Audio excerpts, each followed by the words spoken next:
नमस्कार दोस्तों, DD red के एक और एक्शन वीडियो में आप सभी का स्वागत है। मैं हूं आलोक। तो आज जो वीडियो लेकर आया हूं वो है तो धुरंधर पर, लेकिन आज मैं कुछ और भी करने वाला हूं। आज मैं वो जो नबील जमाली जो है, जो असली में बड़े बड़े ज्ञान देता है ना, उसकी आज मैं ज़रा इतिहास भूगोल निकालने वाला हूं। आप लोगों को बहुत मज़ा आने वाला है। चलिए, क्योंकि पाकिस्तानी ना भूल जाते हैं कि पहले जो कुकर्म किए उन्होंने, वो कुकर्म याद नहीं रहते। वो कुछ का कुछ बोल जाते हैं, कुछ भी कर देते हैं। उन्हें लगता है कि मैंने आज टीवी पर आकर बोल दिया है तो बस मेरी बात मान ली जाएगी। लेकिन भैया, हम तो बैठे हैं ना, हम तो इनकी पुश्तों की कब्रें खोद कर भी चीज़ें निकाल कर लाते हैं। तो आज भी कुछ चीज़ें लेकर आया हूं मैं, मज़ा आने वाला है आपको। चलिए ज़रा वीडियो शुरू करते हैं। इंडियन मीडिया लेटेस्ट का वीडियो है। आदित्य दर की जो ये फिल्म है, ये फिल्म नहीं है sir. This is firstly global cinema. This is India's contribution to global cinema. तो गवर्नमेंट ऑफ पाकिस्तान को चाहिए कि इंटरनेशनल कोर्ट में जाए और कोई ये एडमिशन है ऑफ गिल्ट इंडिया का, इन्होंने पाकिस्तान के अंदर आके ये खूनरेजी की। धुरंधर 2 कैसी मूवी है, क्या कहेंगे? अगर देखा जाए एज अ मूवी के पर्पज से, एंटरटेनमेंट के पर्पज से बहुत अच्छी मूवी है। हमने तो 1 भी हॉल में देखी थी, 2 भी हॉल में देखने आए हैं। 1 कैसी? और 1 सुपर हिट और 3 आएगी, वो भी हॉल में देखने आएंगे हम।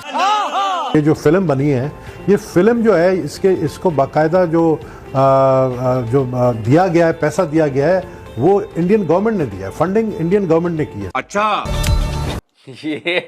ये तो सबसे बड़ा एजेंट जो है ना हमारा, यही नबील जमील है। यही नाम है ना इसका, जो भी है। इंडियन गवर्नमेंट ने फंडिंग की है। अबे उल्लू के पट्टे। इंडियन गवर्नमेंट फंडिंग करेगी फिल्मों की। क्यों करेगी भला भाई? एक प्राइवेट फिल्म मेकर ने फिल्म बनाई, कुछ सरकारी फिल्म तो बनी नहीं है वो। जरा भी अकल नाम की कोई चीज नहीं तुम लोगों में यार, जरा भी अकल नहीं। और मैं चैलेंज करता हूं कि अगर इंडियन गवर्नमेंट ने इस फिल्म को फंडिंग की है तो भाई उसका सबूत दे दो। ये ठीक वैसे ही जैसे आप कहते हो ना कि बलूचिस्तान में फंडिंग जो है भारत कर रहा है। आपके कहने से नहीं होगा कुछ, सबूत लाकर दिखाइए कि ये है हमारे पास सबूत फंडिंग करने के। चाहे वो धुरंधर की फिल्म फंडिंग हो, चाहे बलूच फ्रीडम फाइटर्स की फंडिंग हो। कुछ तो बताओ सबूत। मेरे कहने से तुम अपने बाप को चोर मान लोगे? मान लोगे? नहीं मानोगे ना। कहोगे ना कि भैया सबूत तो दिखाओ। क्यों मैं मान लूं अपने बाप को चोर? लेकिन तुम ये लॉजिक दे रहे हो कि नहीं, मैंने कह दिया है तो सही बात है, तो फिर मैंने भी कह दिया तो सही बात है, मानो अपने बाप को चोर। अच्छा,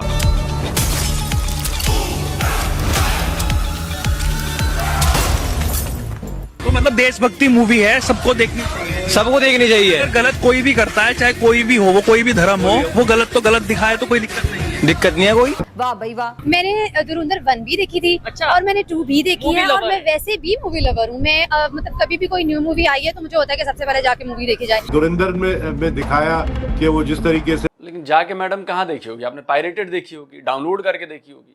क्योंकि पाकिस्तान में आप रहती हैं तो पाकिस्तान में तो फिल्म बैन है। पाकिस्तान में तो खैर इंडियन फिल्म भी बैन है, तो लगी नहीं होगी वहां पे।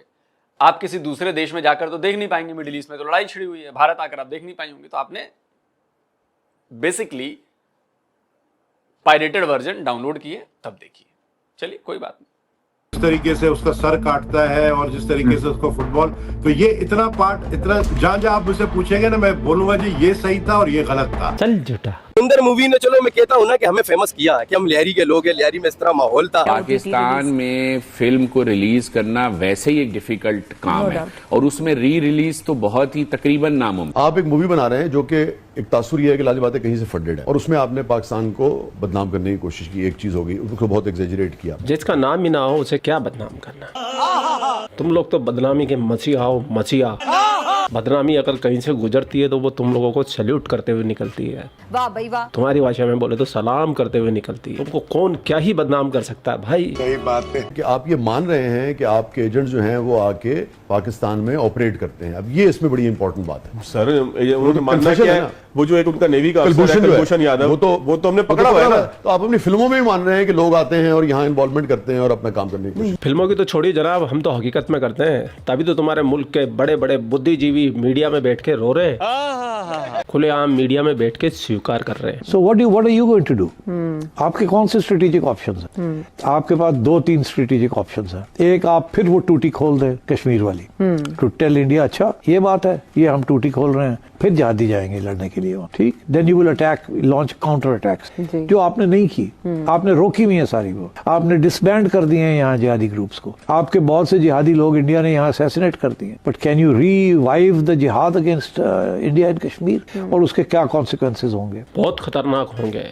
पिछली बार तो सिर्फ ट्रेलर दिखा के तुमको छोड़ दिया, आपकी यार तुम्हारी पूरी मूवी बनाएंगे। अभी हमारे वायुसेना अध्यक्ष अमृतसर गए ब्लेसिंग लेने, आशीर्वाद लेने, और हमारे आर्मी चीफ उड़ीसा के जगन्नाथ मंदिर में गए थे। वहाँ मीडिया ने उनसे पूछा कि आप यहाँ पे क्यों आए, तब उन्होंने कहा हमारे देश के लिए, हमारी आर्मी के लिए ब्लेसिंग लेने आए। और जब ऑपरेशन सिंदूर की बात आई तो उन्होंने कहा कि जो पिछली बार हुआ है वो सिर्फ ट्रेलर था, मूवी तो अब दिखाएंगे। तो पाकिस्तानी जो भी करो सोच समझ के करना, नहीं तो भाई बहुत पहले जाओगे। भाई साहब आई एम वेरी हैप्पी, दिल को सुकून मिला, ठंडक मिली। ये सारा एक इंडिया का एक गेम है। वो हमारे बलोचो भाइयों को भी बदनाम करने की कोशिश कर रहे हैं, हालांकि सारे पाकिस्तानियों को। तो ये मीडिया में एक शर फैला रहे हैं, तो हमें चाहिए कि इस चीज से हम दूर रहें। हमजा अली मजारी उर्फ रणवीर सिंह का रोल देख के दिमाग में आया, जो उन्होंने बलोचों को और बलोचिस्तान का जो उन्होंने नैरेटिव डाला है सब में, जिसमें रहमान डकैत है, उजैर बलोच है, उस सब से वो उस दिन हो रहा था जिस दिन कल जो पाकिस्तान की हालिया तारीख में सबसे बड़ा अटैक है हिंदुस्तान का नहीं बट बलोचों का पाकिस्तान की रियासत के खिलाफ, जिससे सवाल बनता है कि अटैक किसने करवाया। जो तुमने बलूच लोगों के मासूम बच्चों को अनाथ बनाया है उसने करवाया। हाँ भाई हाँ। जो तुमने बलूच लोगों की स्त्रियों को भरी जवानी में विधवा बनाया है उसने करवाया है। हाँ भाई हाँ। पाकिस्तानी को कुछ तो शर्म कर लो, कभी अपने गिलेवान में भी झांक लिया करो कि तुम करते क्या हो, तुम कितनी बदबूदार कौम हो। वहाँ पर लियारी के हालात बड़े खराब थे। वहाँ पर जिस तरीके से जो अरशद पप्पू का गैंग था और उजैर का गैंग था, रहमान का जो इन्होंने दिखाया ना, रहमान का उस वक्त छोटे मोटे गैंग्स के साथ लड़ाई हो जाता था, लेकिन वो बहुत ही टेम्पररी, कुछ दिनों के लिए, और फिर वो खत्म हो जाता था। और रहमान इतने अरसे लियारी में रहता भी नहीं था। रहमान का जो वक्त था, अब्दुल रहमान बलोच का जो वक्त था, उस वक्त ये इतना खौफ लियारी में नहीं था। जो गैंग और असल में बना है वो रहमान के बाद उजैर के वक्त में बना है। तो ये नो डाउट उस वक्त बिल्कुल था, एक डर खौफ था लियारी में, 2-3 साल तक ये खौफ रहा, लेकिन उसको एलिमिनेट हमारी पाकिस्तान के फोर्सेस ने किया है। टोटल एलिमिनेशन ऑफ गैंगस्टर्स और crime from not only from Lyari, पूरी कराची से किया। अरे नहीं चाचा, हमजा अली मुजारी ने किया, वही करता तुम्हारे पाकिस्तान। अब ये इतना बड़ा झूठा है, इतना बड़ा झूठा है, मैं इसका सबूत देता हूं आपको। पाकिस्तान का न्यूज़पेपर है द एक्सप्रेस, है ना, कौन सा है द एक्सप्रेस न्यू, क्या नाम है उसका यार, द एक्सप्रेस ट्रिब्यून। हाँ, तो एक्सप्रेस ट्रिब्यून पर आज से कुछ साल पहले, जब ये कोई धुरंधर फिल्म की बात नहीं थी, वो नहीं थी, आज से 8-10 साल पहले एक बाकायदा बड़ी डिटेल्ड रिपोर्ट छपी, इन्वेस्टिगेटिव रिपोर्ट, और मैं चाहता हूं कि उसके कुछ अंश मैं आपको पढ़कर सुनाऊं। भाई ये पाकिस्तानी मीडिया का ही की उसी की रिपोर्ट है, ये इंडियन मीडिया की रिपोर्ट नहीं है कि आप लोग कह दो कि नहीं ये इंडिया का एजेंट है, तू तो इंडियन है। ये पाकिस्तानी मीडिया की रिपोर्ट है। देखिए, life comes full circle for Lyari's mafiosi, ये ट्रिब्यून न्यूज लैब्स आप देख सकते हैं, उसकी रिपोर्ट है। अब इसमें बहुत लंबी चौड़ी रिपोर्ट है, इसके कुछ हिस्से में लेकर आया हूं। जैसे ये देखिए, फोटो देख रहे हैं आप, उजैर जान बलोच इज अ की figure of Karachi's underworld, photo express. ये जो बात कह रहा है जमील कि उजैर बलोच था, लेकिन उजैर बलोच तो था, लेकिन रहमान डकैत भी था, और मैं इसका सबूत दूंगा। ये जो कह रहे हैं कि रहमान डकैत उतना बड़ा नहीं था, ये नहीं था, मैं भी इसका सबूत दिखाता हूं। ये पाकिस्तानी मीडिया का ही रिपोर्ट है, उसी की रिपोर्ट है। तो जी कहानी शुरू होती है कि गफ्फार जिक्री, जो कि रिंग लीडर बन गया था अरशद पप्पू की मौत के बाद, देखिए लिखा है ना, ये पाकिस्तानी रिपोर्ट करिए, मेरी इंडियन रिपोर्ट नहीं है, कि Ghaffar Zikri who became ring leader following the killing of Arshad Pappu, ये की प्लेयर था वायलेंस जब वहां पे हो रही थी। जिक्री और उसका भाई शिराज, ये गैंगस्टर्स थे जो इस एरिया में ऑपरेट कर रहे थे, और इनका आर्क राइवल था वसीउल्लाह लाखो, जो कि उजैर बलोच के गैंग का और and Baba Ladla's younger brother Zahid, जिसमें ये शामिल थे जकरी वाले में, ठीक है। तो एक चीज तो साबित होती है कि भाई उजैर बलोच अंडरवर्ल्ड था, लेकिन रहमान डकैत का भी है। उसमें ये लिखते हैं ये देखिए, ये जो फोटो दिखाई है फोन पर, notorious Lyari gangster Baba Ladla, he was killed by Sindh rangers in operation in 2017। 2017 में बाबा लाडला को मारा गया। अब ये क्या लिखता है रिपोर्ट में कि Pappu was killed by Baloch man, Rehman Dakait was killed by SP Chaudhry Aslam and Ladla was killed by security forces at the Pakistan Iran border. लेकिन ये एक ही बार में नहीं हो गया, इन लोगों का आतंक बढ़ता गया बढ़ता गया बढ़ता गया, और ये कई साल चला। ये चाहे रहमान डकैत हो, चाहे ये लाडला हो, ये सब। तो जी स्टोरी इन्होंने बताई है कि 1964 में जब रहमान डकैत का बाप दाद मोहम्मद और उसका चाचा शेरू ये हशीश के ट्रेड में आया, यानी कि ड्रग्स के कारोबार में आया। हशीश एक ड्रग होती है, और इन्होंने काला नाग था उसके बिजनेस को चैलेंज किया, जिसे पुलिस ने एनकाउंटर में मार गिराया। बाद इसके बाद उसका बेटा जो था फजलू और इकबाल डकैत बबलू, ये इस मामले में आए, और फिर लेट 90s में, अब देखिए 1964 से मामला चालू हुआ। ये कह रहे हैं जैसे कि बस अभी की बात है, ये ज्यादा कुछ नहीं था। 1964 से अब आ जाते हैं 1990s में। तो रहमान डकैत जो था उसका पूरा होल्ड था, ये मैं नहीं कह रहा, ये पाकिस्तानी मीडिया की रिपोर्ट करिए कि Rehman Dakait consolidated his hold in Lyari with backing of individuals affiliated with the Pakistan people's party. Pakistan people's party का इन लोगों के ऊपर हाथ था, और इन लोगों ने 90s में रहमान डकैत ने पूरे लियारी पर अपना होल्ड कर लिया था। यही बात तो फिल्म में दिखाई गई है। क्या झूठ है भाई पाकिस्तानियों, बता दो। ये तुम्हारी मीडिया रिपोर्ट कर रही है, हमारी तरफ से कुछ नहीं है। 2002 में Mohammad control drug trafficking in Lyari with Rehman डकैत।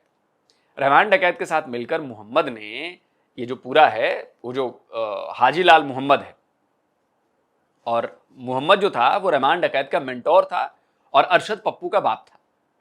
तो उसने और रहमान डकैत ने मिलकर पूरा जो ड्रग ट्रैफिकिंग का लियारी में जो पूरा साम्राज्य था उस पर उसने कंट्रोल कर लिया। जनवरी 2003 में पप्पू को पर आरोप लगा बलोच के पापा फादर मामा फैजू को मारने का। पप्पू का कहना था कि वो कभी फैजू को मारना नहीं चाहता था, बस उसको अपहरण किया था और रैंसम लेके छोड़ देता। लेकिन पप्पू ने उसके पैर में गोली मारी और वो रोड पर खून बहता रहा और मर गया। बाद में अपने बाप का बदला उसने लिया, उजैर बलूच ने, ठीक है। उसके बाद एक टर्फ वॉर शुरू हो गई रहमान डकैत और पप्पू के गैंग के बीच में, ठीक है, अलग अलग जगहों पे। और फिर क्या हुआ कि जो रहमान डकैत के सारे जो उसके अपोनेंट्स थे, उसमें जो सबसे ज्यादा को उसने मैनेज टू इजेक्ट, किल और सिंपली इवेड, कि कईयों को उसने बाहर भगा दिया, कईयों को उसने मार दिया, कई जो है उससे बचकर जाने लगे। और लेकिन रहमान डकैत को सबसे ज्यादा जो बड़ी दुश्मनी थी वो जिक्री से मिली उसको, ठीक। और रहमान डकैत ने उसी वक्त सोचा कि अब भी ऐसे काम नहीं चलेगा। वो फिर पॉलिटिक्स में आने लगा, उसने वेलफेयर एक्टिविटी शुरू की और एक संस्था बनाई, कमेटी, पीपल्स अमन कमेटी, ठीक है। और फिर लेकिन उसके जो पॉलिटिकल एस्पिरेशन थे वो कट शॉर्ट हो गए 2009 में, जब एक एनकाउंटर में एसपी असलम खान ने रहमान डकैत को मार दिया। तो कहानी कब से शुरू हुई और कहां आके 2009 में जो है वो रहमान डकैत की डेथ होती है, तो भाई ये लंबा टाइम गुजारा ना, 90s से लेके 2019-20 साल। आप सोचो ये छोटा वक्त होता है। तो सबूत आपके पेपर पर है, और अभी बहुत सारे और सबूत भी लेकर आया हूं मैं। अभी आज फाड़ के रखूंगा अभी सबको। कोई करता है तुम्हारे पाकिस्तान में आके जो भी काम करता किसी भी सोशल इशू, उसके अलावा वॉर, जंग में आ जाए, एग्जैक्टली कि वो मतलब मैं वही तो ऐसे लोग मैसेज दे रहे हैं, मेरा नहीं ख्याल कि उस तरह से जंग भी हो रही हो। आज की सेट से ये पूछे का खास तौर पे इनकी क्या ओपिनियन है, इन्होंने ये मूवी देखी भी या नहीं देखी, क्या इसके ऊपर कहना चाहेंगे, इनसे जानते हैं। अस्सलाम वालेकुम। वालेकुम अस्सलाम, कैसे हैं आप? मैं फिट फाट, आप कैसी हैं? मैं बिल्कुल ठीक, अल्हम्दुलिल्लाह। आपका नाम? मेरा नाम आयशा इरशाद। आयशा इरशाद, क्या करती हैं आयशा? मैं जो आपकी फील्ड है वही मेरी फील्ड है। क्या मेरी क्या फील्ड है? मैं तो यूट्यूबर हूँ। आप यूट्यूबर है, बट इट्स लाइक मीडिया है, मैं भी मीडिया से हूँ, आई एम एन एंकर। आप एक एंकर हैं, जबरदस्त। फिर तो आपसे बात करके अच्छा लगेगा, यानी आप अच्छे अंदाज में एक्सप्लेन कर पाएंगी कि as a Pakistani Dhurandhar 2 movie के ऊपर आपका क्या रिस्पांस, क्या रिएक्शन है, क्या कहना चाहेंगी? सबसे पहले तो मैं ये बताना चाहूंगी कि ऐसा नहीं है कि मैंने सिर्फ रिव्यूज देखे हैं या मैं मतलब ऐसे ही कुछ भी आपने मूवी देखी आप बोल दो, ऐसा नहीं है। हाँ। ये नहीं मैटर करता बॉलीवुड है, हॉलीवुड है, लॉलीवुड है, मतलब मूवी अच्छी होनी चाहिए। और वैसे तो जब से कि मूवीज बैन हुई हैं यहाँ पर पाकिस्तान में बॉलीवुड की, तब से ये है कि कुछ मूवीज जो होते हैं हम नहीं देख पाते। अब पहले वाली जैसे 1 थी वो तो मैंने देखी थी। अब उसमें क्या था अभी पता चल जाता है। जो लोग जिन्होंने धुरंधर 1 देखी है वो बताइएगा कि ये ठीक बोल रहे हैं, क्या था धुरंधर 1 में? एक्चुअली वो मूवी का जैसे ट्रेलर जब आया था और उस मूवी की इतनी हाइप थी कि मुझे लगा था कि ये बहुत अच्छी ब्लॉकबस्टर होने वाला है, लेकिन जब वो मैंने मूवी देखी तो वो उतनी अच्छी मुझे नहीं लगी, क्योंकि उसका जो सस्पेंस था वो सारा तो ट्रेलर में उन्होंने दिखा दिया था। जब मैंने मूवी देखी तो वो मतलब वो इतना सस्पेंस था ट्रेलर में कि मुझे लगा कि मूवी वो नहीं, मुझे बिल्कुल भी लगी। सारा सस्पेंस मूवी में खत्म हो चुका था, बिल्कुल भी एंटरटेनमेंट मुझे उसमें नहीं लगी। इंटरनेशनल कोर्ट में जाएं, इंडिया वहां पे कहेगा कि ये फिक्शन है। ये मैडम एंकर हैं और ट्रेलर से इनको पूरी मूवी जो है वो पता चल गई और इनको मजा नहीं आया। अब मैडम आपको मजा नहीं आया तो अब हम क्या करें? बाकी पूरी दुनिया को बहुत मजा आ रहा है मैडम, है ना? अब आप अपने आप को बड़ा खूबसूरत समझती होंगी कि मैं तो जी पता नहीं क्या हूं, लेकिन हो सकता है किसी को आप अच्छी नहीं लगे, बोलेंगे नहीं नहीं नहीं यार इसमें वो बात नहीं है, तो आप इसको एज ए क्या कह लेंगी? क्या आप वो बात मान लेंगी, बोलेंगे कि हाँ मैं उतनी सुंदर नहीं हूं, मैं इसमें मेरे में उतनी बात नहीं है? आप इसको ऐसे लेंगी या कहेंगे गेट चल, किसी एक के कहने से थोड़ी ना होता है। 100 लोग और मेरे पीछे पड़े जो कहते हैं कि नहीं नहीं अरे माशाल्लाह बड़ी खूबसूरत हैं और बड़ा आप ये हैं वो हैं। मैं समझाने के लिए आपको कह रहा हूं। तो आपके एक कहने से धुरंधर 2 फिल्म जो है वो बेकार हो गई कि मुझे तो मजा नहीं आया। आपके मजे के लिए नहीं बनाया ना, और जिसको मजा आना है उसको मजा आ रहा है। अब इसका सबूत देता हूं मैं, ऐसे ही थोड़ी ना बोल रहा हूं मैं। मैडम जी सबूत यह है, इस फिल्म को हो रही कमाई, और कमाई कब होती है? जब लोग जाते हैं देखने फिल्म को। और लोग क्यों जाते हैं फिल्म को देखने? जब उन्हें फिल्म में बड़ा मजा आ रहा होता है। एक दिन शोर में जाकर देख सकता है कोई, 2 दिन हाइप बनाकर देख सकता है कोई, लगातार नहीं देख सकती, लगातार वो मूवी नहीं चल सकती अगर वो मूवी अच्छी नहीं होगी। तो ये देखिए धुरंधर 2 बॉक्स ऑफिस कलेक्शन डे 14 मैं आपको जरा दिखाना चाहता हूं। भारत में 950 करोड़ रुपए क्रॉस कर गई। 14वां दिन है, 2 हफ्ते हो चुके हैं। मैडम जी आपके मजे लेने के लिए नहीं, जिसको मजे लेना है ले रहा है। देखिए 14 डेज में डोमेस्टिक कलेक्शन जो है वो 920 करोड़ और 1101 करोड़ ग्रॉस, ठीक। और जो टोटल है वो 1466 करोड़ रुपए हो गई है वर्ल्ड वाइड।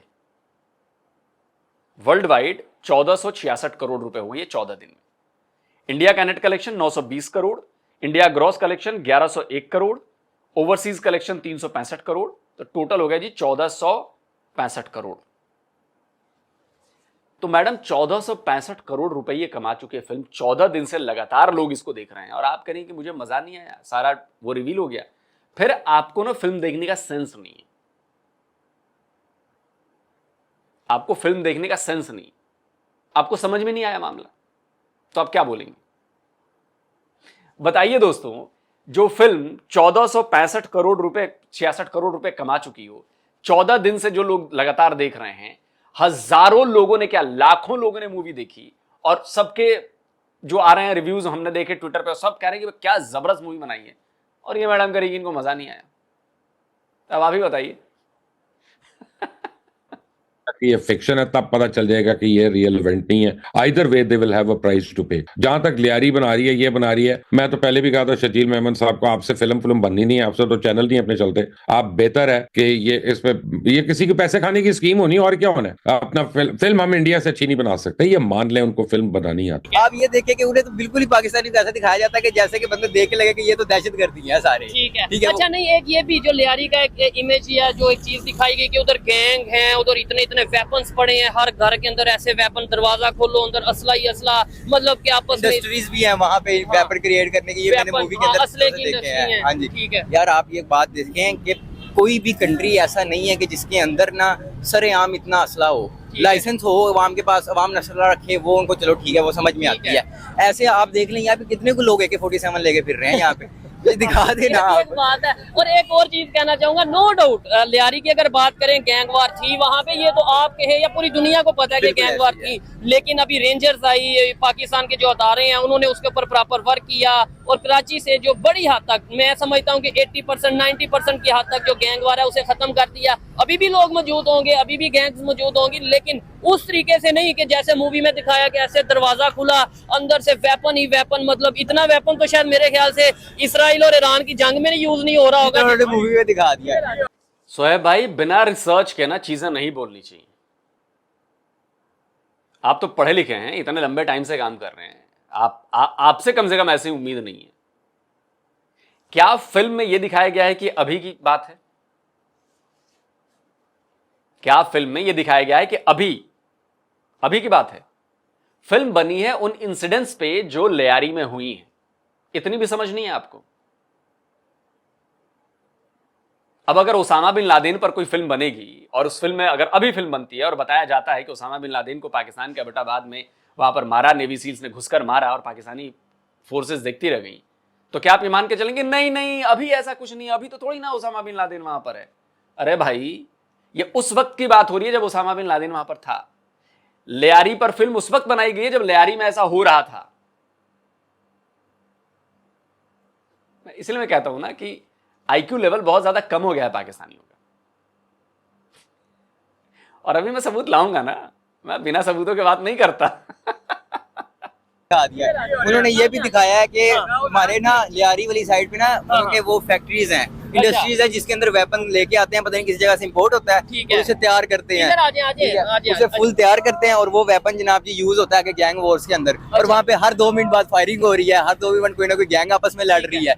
लेकिन यार रियल स्टोरी टेलिंग कैसी है मूवी की? मतलब देखें, उसे इंटरटेनमेंट के तौर पे हम लेते हैं, वो है ही इंटरटेनमेंट है, हम सीरियस ले जाते हैं। देखे ना उन्होंने मूवी बना। अच्छा छोड़ो यार, खत्म करते हैं। मैं जरा अब सबूतों की बात कर लूं कि ये हथियार नहीं है, फैक्ट्रीज नहीं है, क्या बात कर रहे हैं? पूरे पाकिस्तान को पता है कि आपके यहाँ गैर कानूनी हथियार कितने बनते हैं। चलिए ये देखिए, ये अल जजीरा की एक डॉक्यूमेंट्री है आज से 13 साल पहले। क्या लिखा है? Violence continues to shake Pakistan Lyari town. 13 साल पहले, तब तो धुरंधर मूवी का कोई अता पता नहीं था ना। 13 साल पहले आप लोगों का भी अता पता नहीं होगा, बच्चे रहे होंगे आप लोग। डेट भी दिखा देता हूं 13 साल पहले कब की है। 13 साल पहले, ये 24 फरवरी 2013 की खबर है। 13 साल हो गए, 13 साल से ज्यादा हो गए। ये अल जजीरा ने बनाई, कोई इंडियन चैनल ने नहीं बनाया। ये pro Islamic, pro Pakistan channel Al Jazeera की डॉक्यूमेंट्री थी। लिंक मैं दे रहा हूं, सारे लिंक जाकर आप चेक कर लीजिएगा। वो अखबार का भी सबके लिंक दूंगा मैं डिस्क्रिप्शन में, आप जाकर चेक कर लेंगे। अगर मैं झूठ बोल रहा हूं तो आपका जूता मेरा सर। जरा उसका स्लग में देखिए क्या लिखा है। Baloch in Pakistan, Karachi area operates without government. Karachi का ये एरिया, लियारी के बारे में लियारी की तस्वीर लगी है और बताया जा रहा है कि ये बिना गवर्नमेंट के यहाँ पे ऑपरेट होता है यहाँ पे। और उस डॉक्यूमेंट्री को जाकर देखिए, उसमें बताया गया है कि लियारी में एक्चुअली क्या होता था उस वक्त। 13 साल पहले की है। तो अल जजीरा का मैंने आपको दिखा दिया, जो आपके पाकिस्तानी अखबार का दिखा दिया। अब आता हूं मैं कि जो ये कह रहे थे ना कि भाई रॉ का हाथ है, ऐसा है वैसा है, ये तो आपके यहाँ के खुद लोग मानते हैं। इसका भी सबूत देता हूं। ये देखिए डॉन न्यूज। डॉन न्यूज की ये खबर कब की है दोस्तों? जरा देखिए, 17 नवंबर 2020, आज से 5.5 साल पुरानी, 5.5 साल पुरानी है। डॉन के क्या लिखता है? Lyari gangster being used by raw for sectarian killings. कि लियारी गैंगस्टर्स जो हैं वो उनको रॉ ने इस्तेमाल किया। आप लोग कहते हैं ना कि रॉ के जासूस नहीं है, वो नहीं है, जो करना है आप लोग को सब पता है। ले आओ सबूत, साबित तो करो। हमें नहीं पता वहां पर रॉ थी कि नहीं थी, आप साबित तो करो। लेकिन आपके लोग कहते हैं, ये काउंटर टेररिज्म डिपार्टमेंट के हैं, ये जो साहब दिख रहे हैं, इनका चेहरा देख लीजिए। इनका नाम है, काउंटर टेररिज्म डिपार्टमेंट के DIG हैं उमर शहीद हामिद। ये बात इन्होंने कही थी। इन्होंने कहा था कि लियारी गैंग वॉर जो है वो यूज की जाती थी फॉरेन इंटेलिजेंस नेटवर्क से ट्रिगर करने के लिए वायलेंस। यहां पर फिल्म में यही तो दिखाया गया है। ये जो आपके ऑफिशियल की बयान दे रहा हूं मैं, ये अपने मन से कोई बयान नहीं दे रहा हूं। तो DIG जो थे उमर शहीद हामिद, इन्होंने साफ कहा कि Lyari gangster Zahid alias shooter who lives in the UAE and works for Indian intelligence agency रॉ, कि भाई वो रहता था यहां पर लेकिन करता था रॉ के लिए। अब मैं आता हूं एक और, वाइस एक बहुत बड़ा चैनल है जो डॉक्यूमेंट्रीज बनाता है। उसने लियारी पर ना एक 5 डॉक्यूमेंट्रीज की सीरीज बनाई थी। देखिए ये है Vice guide to Karachi with Suroosh Alvi, Pakistan most violent city. ये इंडियन मीडिया नहीं है, ये विदेशी मीडिया, वाइस बड़ा नाम है इनका। 5 सीरीज बनाई। इनका जो दूसरा पार्ट था, इसमें इस बंदे को देख रहे हैं, वही है नबील जमील, वही नबील जमील है। और जरा इसके हाथ में देखिए क्या है, ये फोटो को और क्लोज करो, हाथ में देखिए क्या है, हाथ में AK-47 लेके चल रहा है गाड़ी में, ये खुद चल रहा है। अब जरा आप सोच लीजिए, नबील जमील का ये है। नबील जमील कह रहा था कि नहीं नहीं बड़ा हल्का होता था, तो अबे AK-47 लेके क्यों चल रहा था तू? और ये 4 जून 2012 को ये डॉक्यूमेंट्री आई थी, तो आज से 14 साल पहले। ठीक, अब इस डॉक्यूमेंट्री में क्या बता रहा था लियारी के बारे में और क्यों इसको बंदूक हाथ में लेकर चलनी पड़ी थी, उसका भी एक हिस्सा सुनवा देता हूं। लगाओ भाई। You might hear some fire shots now. This is so troubled area. I have to carry my own personal Kalashnikov with me because anytime anything can happen, you know. So I don't trust others. I trust myself and my Kalashnikov. तो ये जो नबील जमील अभी बन रहा है बड़ा कि नहीं मैं तो बड़ा फकीर हूं, बड़ा मैं निर्दोष टाइप का आदमी हूं, ये वही बंदा है जो बता रहा था कि लियारी में क्या चल रहा है। अल जजीरा ने पूरी डॉक्यूमेंट्री बनाई है, वाइस ने पूरी डॉक्यूमेंट्री 5 सीरीज की बनाई है, और आप लोग कहते हैं कि लियारी आपका ऐसा और वैसा है। अरे झूठ बोलते हुए शर्म नहीं आती आप लोग को? आप अपनी ही हिस्ट्री जाके पढ़ो ना भाई, अपनी ही मीडिया पर जाकर पढ़ो ना भाई। तो पढ़ना लिखना है नहीं, बस आ गए मुंह उठा के चल दिए, नहीं जी कुछ नहीं होता जी, अरे ऐसा है वैसा है। सच्चाई दिखाई गई है, एक एक शब्द सच्चाई है। और मैं तो फिर चैलेंज कर रहा हूं कि साबित करे कोई पाकिस्तानी कि ये वाली जो चीज दिखाई गई है वो झूठ है, नहीं हुई थी लियारी में। मैं तो सबूत लेकर आ गया ना, नबील का भी सबूत दिखा दिया मैंने, लियारी में क्या हो रहा था वो भी सबूत दिखा दिया, बलोच का सबूत दिखा दिया, एवरीथिंग मैंने दिखा दिया। अभी ढूंढूंगा तो और भी बहुत कुछ मिलेगा जो मुंह पे थप्पड़ से कम नहीं पड़ेगा। तो कुछ भी बोलने से पहले जरा अपनी कुकर्मों को देख लिया करो कि तुम्हारे यहाँ की मीडिया ने, तुम्हारे यहाँ के लोगों ने, इंटरनेशनल मीडिया ने लियारी के बारे में क्या बताया, नबील जमील खुद क्या बता रहा है। और जिसको शक हो वो जाके वाइस की डॉक्यूमेंट्री का भी लिंक दे दूंगा, अल जजीरा का भी दे दूंगा, जाकर देखो और चेक करो और खुद ही सोच लो कि क्या गलत दिखाया है। मैं फिर चैलेंज करता हूं, तुम लोग साबित कर दो कि यह चीज गलत दिखाई गई है विद प्रूफ। मैं तो विद प्रूफ साबित कर रहा हूं कि सब चीज सही दिखाई गई है, जो असल है वो दिखाई गई है। दोस्तों आप क्या कहते हैं, क्या ये सबूत काफी है पाकिस्तानियों को मुंह बंद कराने के लिए? कमेंट में लिखिए अपनी राय। जल्दी मिलता हूं एक और नए वीडियो के साथ। नमस्कार, जय हिंद।